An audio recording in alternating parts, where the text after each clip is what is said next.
I think a lot of people, they are who they practice to be. So if you practice gratitude, then you will be grateful. If you practice like against all odds, opening your heart when no one else will, that's supernatural. I think that the more you understand what you're doing and why you're doing it, the how gets easier, because you can assign meaning to what you do. So then, this is a time in history where it's not enough to know. There's a time in history to know how.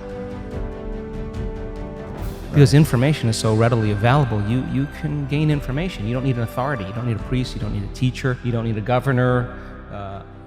You can gain information without passing through some type of authority. And so people are empowered. And the next most practical question is, how am I going to apply this to my life? When you learn new things, you make new connections in your brain. That's what learning is. But if you can't remember what you learned, then you haven't made any new connections that are sustainable and maintainable. So the more the person can repeat what they've learned, the more they're installing the neurological hardware in their brain in preparation for the experience.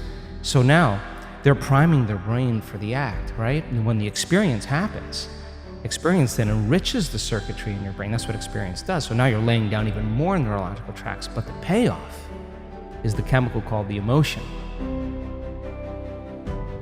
The moment you feel unlimited, the moment you feel grateful, the moment you feel abundant, now you're teaching your body chemically to understand what your mind is intellectually understood.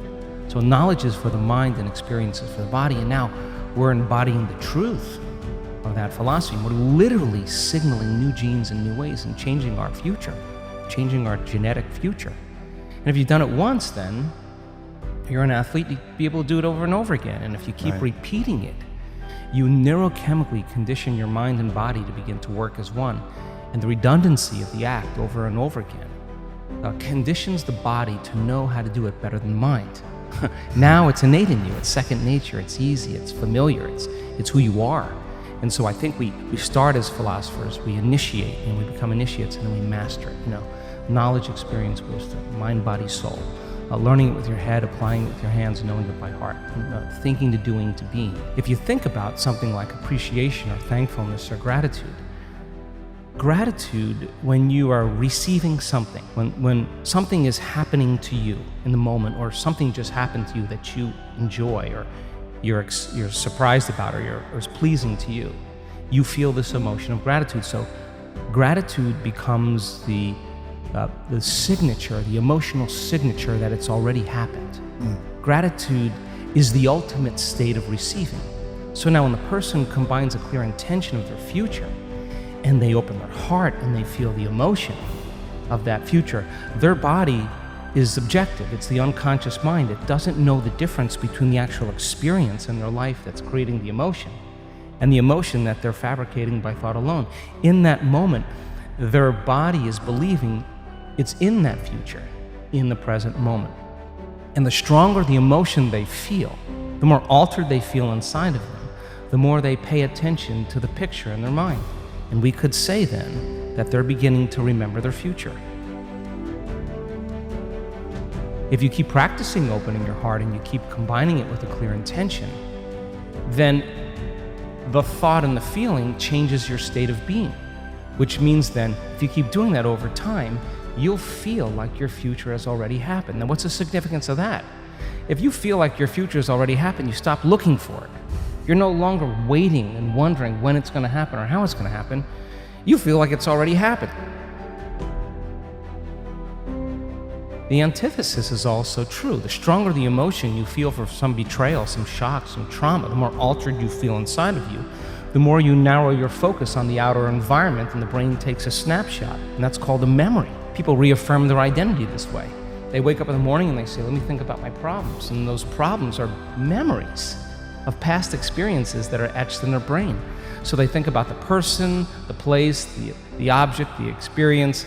And we could say then, if they believe that their thoughts have something to do with their destiny, they're thinking in the past. And every one of those problems has an emotion associated with it. So now they feel unhappy, now they feel fear, now they feel unworthy. There's only one place where the unknown exists, and that's the present moment. And teaching people how to get into the generous present moment takes an act of awareness.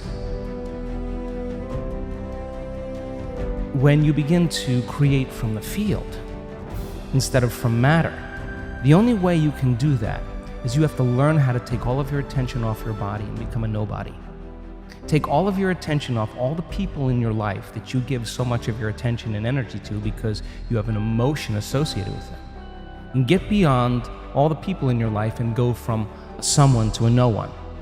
Now, if you've worked your whole life being a someone, or if you've been working your whole life thinking that you're your body, you're gonna have to work a little harder because that's your identity. That's what you're associated with. Get beyond all the things in your life, your cell phone, your computer, your car, and literally go from something to nothing.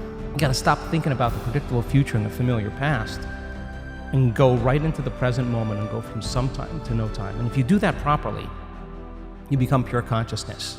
And that's how you enter the field.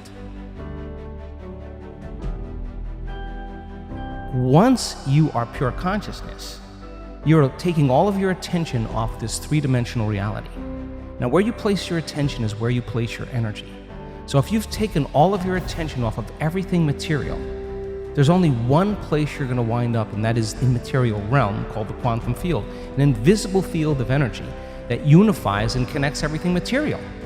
So now when you're creating from the field and you combine a clear intention with an elevated emotion, and you're connected and you feel connected, when there's a vibrational match between your energy and some future reality, you actually no longer have to go anywhere to get it. You're actually the vortex, and you will collapse space and time and draw the experience to you.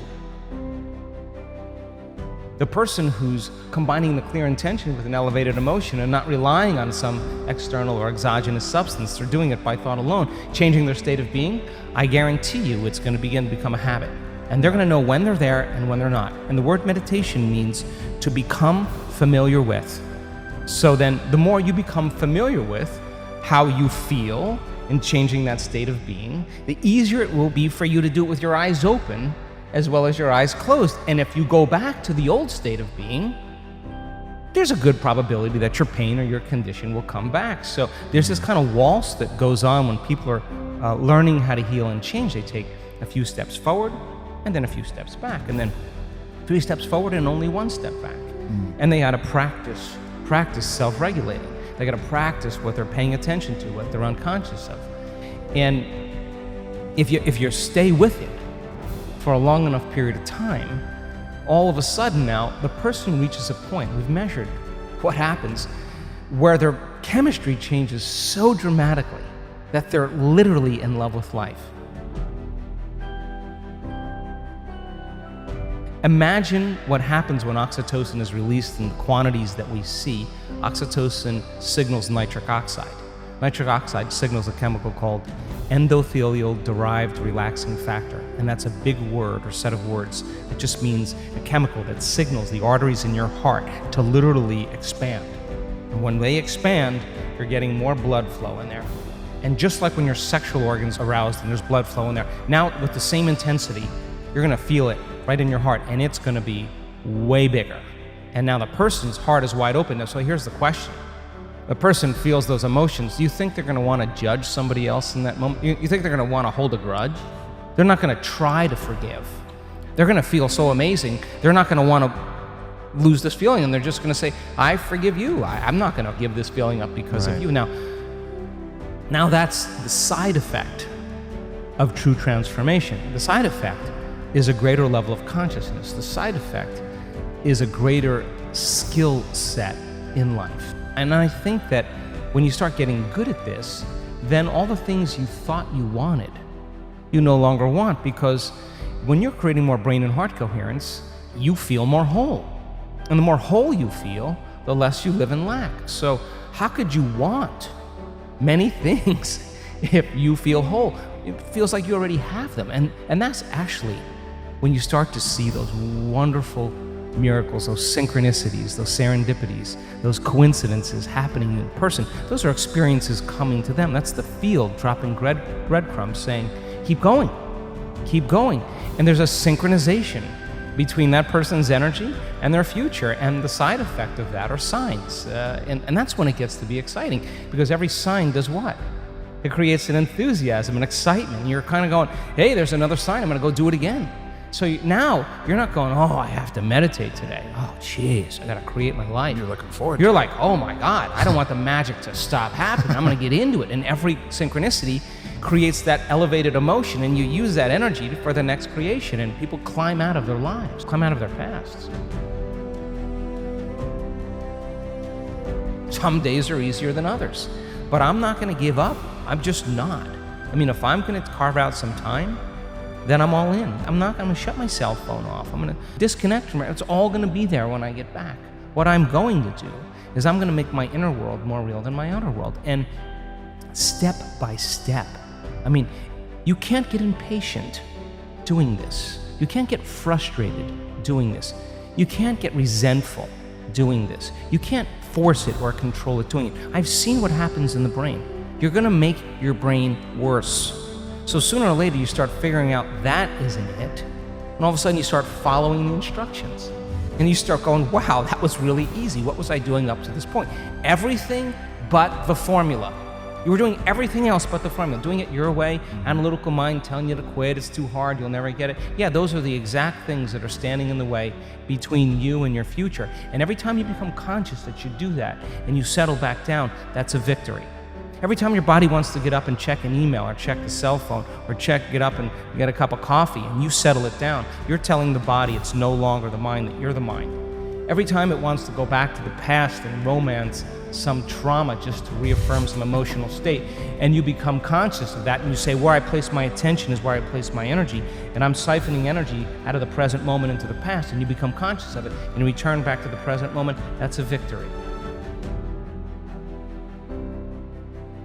You keep practicing overcoming your body, overcoming the conditions in your environment, and overcoming that predictable future and the familiar past, and you keep working for the present moment, you are going to develop the habit of being present.